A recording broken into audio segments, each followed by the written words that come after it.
ஒரு காஃபிர் நபி ஸல்லல்லாஹு அலைஹி வஸல்லமிடம் வந்து என்ன செய்தார்? ஒரு முள்ளை தூக்கிட்டு வந்தார். முள்ளு இத்து போன இறந்த முள்ளை எடுத்துட்டு வந்தார். எடுத்துட்டு வந்து அதை பவுடராக்கி உஃபண்டு ஊதினார். உஃபண்டு ஊதிட்டு கேட்டார், முஹம்மதே, உன்னோட அல்லாஹ் இதையும் எழுப்பாட்டுவானா? ஒரு கிண்டலுக்கு, ஒரு நக்கலுக்கு கேட்கிறார்.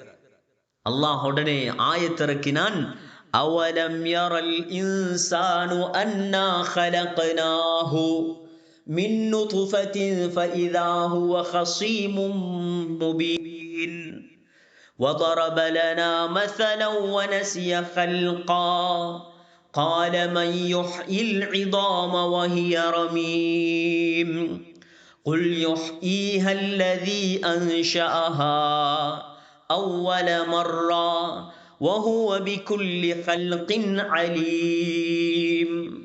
சூரா யாசீனுடைய கடைசி அல்லாஹ் கேட்டான், அவலம் யரல் இன்சான், நபியே இந்த மனுஷனை பார்க்கலையா? அன்னா خلقناه من نطفة, இவனை ஒரு துளி தண்ணீர் துளியிலிருந்து நாம் படைத்தோம். فإذا هو خصيم مبين, அதுவும் கீழ்த்தரமான தண்ணீரிலிருந்து இவனை நாம் படைத்தோம். இவன் وضرب لنا مثلا ونسي خلقا, இவனுடைய படைப்பை மறந்து எங்களுக்கு உதாரணம் காட்டுறானா நபியே? முள்ளை கொண்டு வந்து அரைச்சி பவுடராக்கி ஊதி எங்களுக்கு உதாரணம் காட்டுறானா நபியே?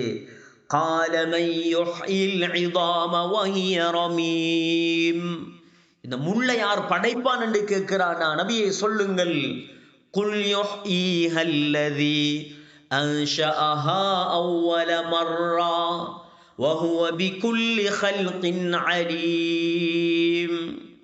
உன்னை முதல்ல படைச்சவன் யாரோ அவன் உன்னை திரும்ப எழுப்பாட்டுவான், திரும்ப படைப்பான் இன்ஷா அல்லாஹ். அல்லாஹ் உடனே ஆயத்திறக்கினான். சூரா யாசீனுடைய கடைசி பகுதி.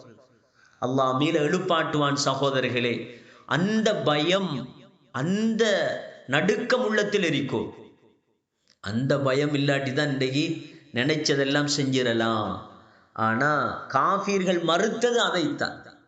திரும்ப எழும்புற வேலை இருக்குதா? அவங்க சொல்லுவாங்க அப்படியெல்லாம் ஒன்றும் இல்லை, திரும்புற வேலை ஒன்று இல்லை, திரும்ப எழுப்பாட்டப்படுற வேலை இல்லை.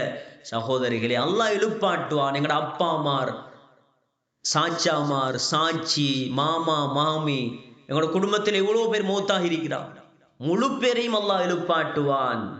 சகோதர சகோதரிகளே, பெரியவர்களே, ஆகவே எழுப்பாற்ற ஒன்று இருக்கிறதால தான் நாங்கள் பயானுக்கு வாரோம், தொழுகிறோம், குர்ஆனை படிக்கிறோம், குர்ஆனை ஓதுறோம், மார்க்கவாதிகளாக வாழ்கிறோம். அப்படி இல்லாட்டி தான் எங்களுக்கு என்னத்துக்கு இந்த பயான், எங்களுக்கு என்னத்துக்கு தொழுக, எங்களுக்கு என்னத்துக்கு குர்ஆன்? சகோதரர்களே, அந்த கபருடைய வாழ்க்கை முடியும் ஒரு நாளைக்கு. அது எங்க வாழ்ந்தாலும் சரி, அது எங்க கபர் இருந்தாலும் சரி, அல்லாஹ் எழுப்பாட்டுவான்.